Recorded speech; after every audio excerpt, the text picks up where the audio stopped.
Om Swastiastu. Om Awigenam Astu Namo Siddham. Saudara umat sedharma dimanapun berada, saya Igede Sujana Ardike, penyuluh agama Hindu non-PNS Kementerian Agama Kabupaten Karangasem, wilayah binaan Kecamatan Kubu, akan menyampaikan materi yang saya sampaikan yaitu adalah bunga dan daun dan konsep mati menurut agama Hindu. Dalam pandangan Hindu ada dua konsepsi tentang mati.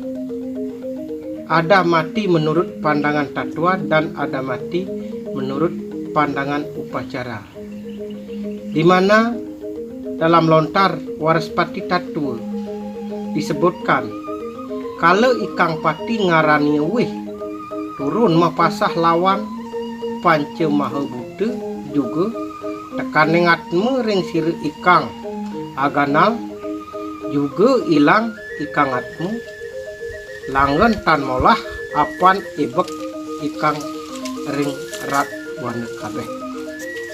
Pada waktu matinya namanya hanya berarti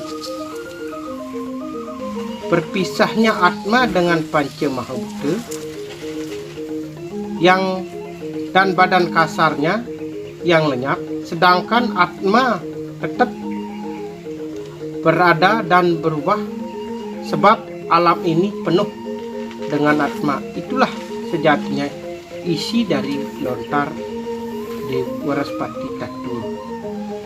Nah, dalam pandangan ilmu kedokteran dan tatua, begitu orang mengembuskan napasnya terakhir secara tatua, orang tersebut sudah dinyatakan mati.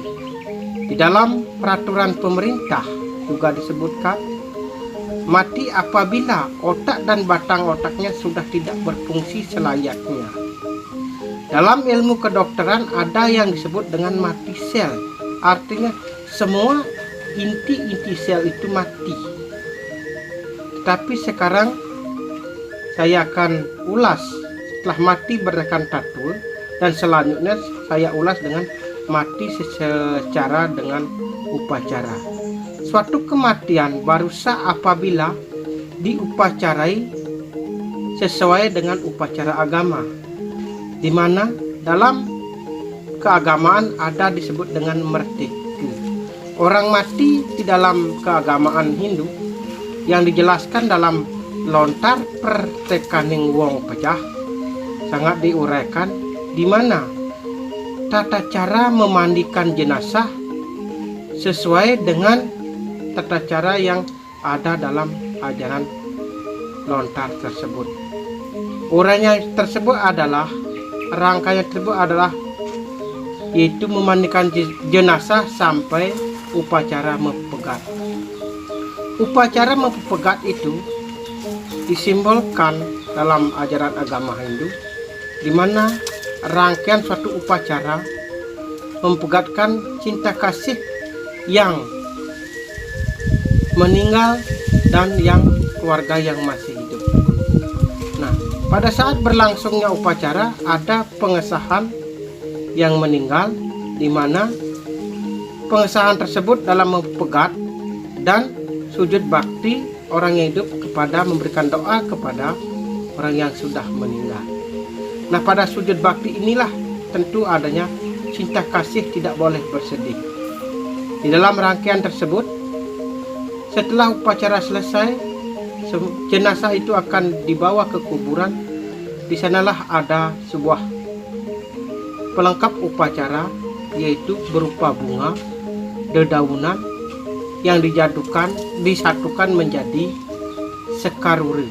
Nah, fungsi dari sekaruri itulah kehidupan bunga dan daun. Fungsinya adalah melambangkan, mencarikan jalan agar yang mati itu mendapatkan jalan keharmonisan dan ketentraman untuk mencapai suatu tempat yang dituju, yaitu baik itu tempat yang sorga ataupun neraka.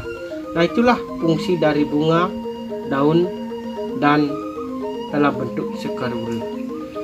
Di dalam lontar taru permana, daun yang dikatakan sebagai sekarwura yaitu daun temen dan daun dap-dap.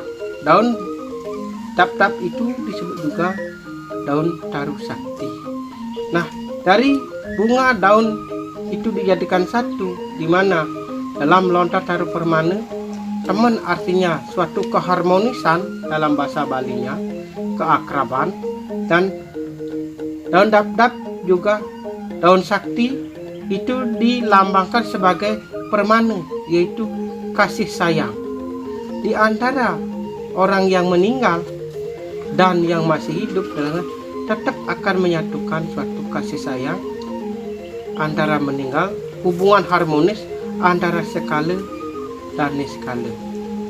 Jadi saya simpulkan, bunga, daun itu merupakan rangkaian konsep dalam kematian menurut ajaran Hindu, bahwa fungsi dari bunga daun tersebut adalah untuk mengantarkan suatu atma ke dalam perjalanan menuju keharmonisan dan kemakmuran sesuai dengan subha dan asubha karmanya, baik di dalam sorga maupun neraka. Itu ditentukan perbuatan baik atau buruknya yang tercantum dalam kitab Menawa Sastra. Demikianlah yang dapat saya sampaikan materi tersebut. Saya ucapkan terima kasih sinep untuk Prama Santi. Om Santi Santi Santi Om.